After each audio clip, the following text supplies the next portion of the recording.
Confronting Chaos by Connor Hibbs. Forward. The mind controls everything. You don't need to be a mixed martial arts champion or bench 300 pounds to be safe, proactive, and resilient, and prepared to protect yourself and others in an act of violence. My goal is to make you an unattractive or hard target. In this guide, we're going to take a comprehensive look at how to develop your personal security and risk management ability, how to build risk intelligence, and understanding, mitigating, and managing fear and violence, and creating applied awareness.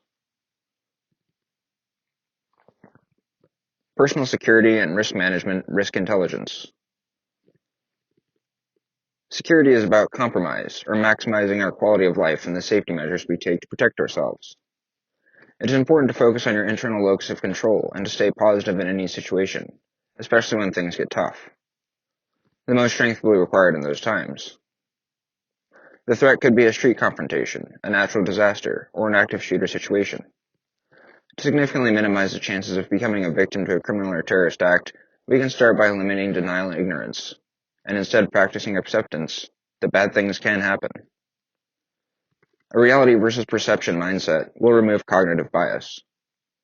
Remember that people will have different perspectives of reality.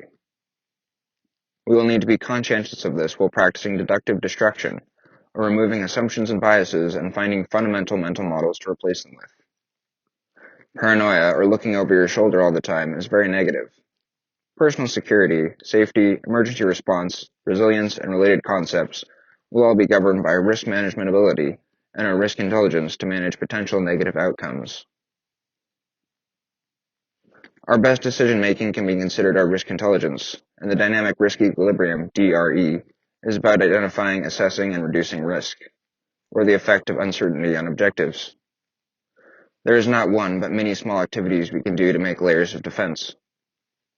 A good perspective will begin with it, establishing a base level of awareness of what is real and what is not. Then you can create a tactical level of awareness, or your perception of what is going on around you. It is uncomfortable for everyone to recognize that people have a dark side. Empowering and protecting yourself is up to you. It is about being proactive. We need to adopt a resilient attitude, focus on fundamental principles, and stay aware of the reality that bad things can happen to us. You should create a safety net, or a circle of family and friends in wider circles, who you can trust for empowerment and protection. Our authorities also need our support. We should be good role models and abstain from any negative activities. These trends could likely increase in the future. Being proactive helps us to be safer in the world. Fear and violence. There are positives and negatives to fear. We need to prioritize the positives and accept the darker parts of human nature. Practice healthy activities like prioritizing mental health and managing stress.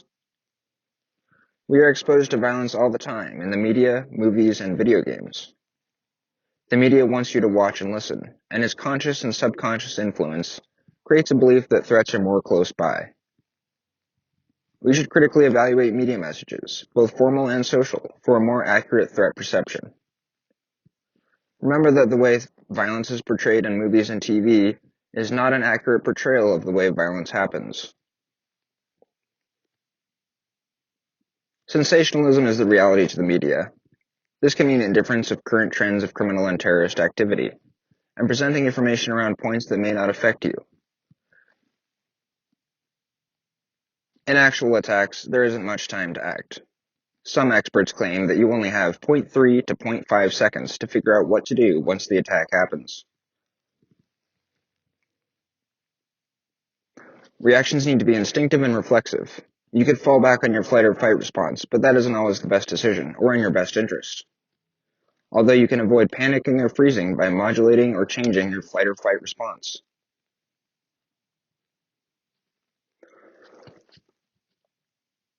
We tend to not relive catastrophic or traumatic events. An internal psychological protective measure we have is memory distortion disruption. This allows us to remember really traumatic events in a somewhat dissociative way, so we don't recreate the entire experience. We can predict violent behavior. It is predictable. Don't get stuck in the bystander effect, not providing help to someone in need. Thinking about what you would do ahead of time or practicing visualization will help you understand, mitigate, and manage violence. The wolves behave differently. Not everyone adopts a code of moral and human rights or places the same value on the law. Our culture's globalization and connectivity exposes us to violence. Building respect and integrity levels will precede learning self-defense tactics. Violence is ugly and pervasive. However, understanding violence is crucial to this journey of resilience and preparedness. Keep in mind that viewpoints and understanding of violence will differ from person to person. To put it one way, building a perfectly violence-free, harmonious society should be something to strive for, but this is unfortunately not the case in today's world. People fight for one of two reasons: survival and ego. We should be prepared for the worst-case scenario. Here are 5 core concepts in priority to understand and conceptualize violence. 1. No rules. This is someone attacking you with disregard for the law and disregard for your physical well-being. Their mentality is no rules, and they are not bound by the same personal or moral code. There are no limitations in a fight. If your life is on the line, what do you have to lose?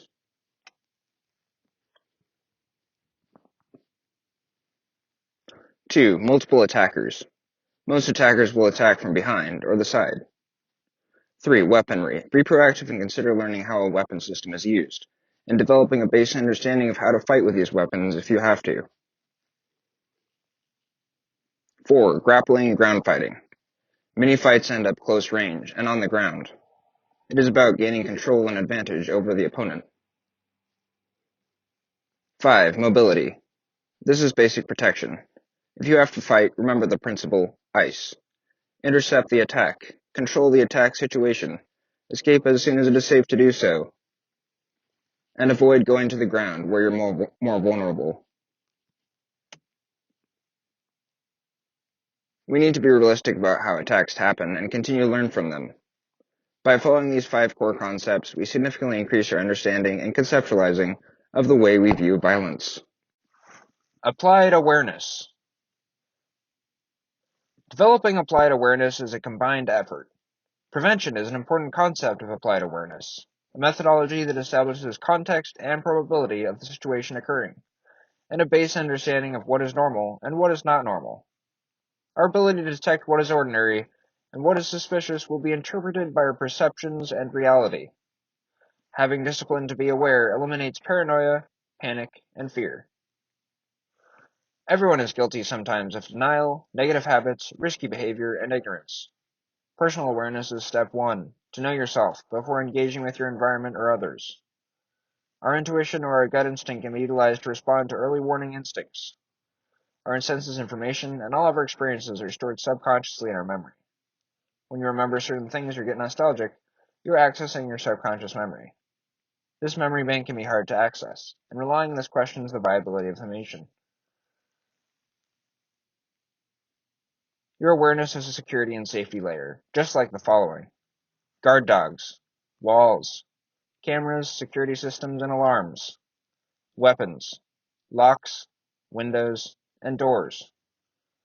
In a critical life or death situation, using our cognitive thinking instead of our intuition takes longer. It doesn't meet the urgent needs of the situation and would give the advantage to the attacker. It could be worth a minor inconvenience to be considered rude than to be attacked. How we raise and lower our awareness depends partly on our focus. The best athletes, like baseball players, are known to have the most laser-like focus when they are at pitch. It has been proven that actual victims have reported to have felt a strong instinctive feeling before they were attacked. They also reported that they thought they became a victim by ignoring their intuition. They could have also thought that they didn't want to be rude, or they were just maybe being lazy. Even if everything else appears okay, listening to your intuition or instinctive feelings can prevent a possible life or death situation. Early warning instincts will prepare you for a threat, real or perceived. You can say to the potential attacker, "My intent is to prevent bodily harm. I will have you arrested for assault and battery." Something along those lines would hopefully deter them and might prevent an attack.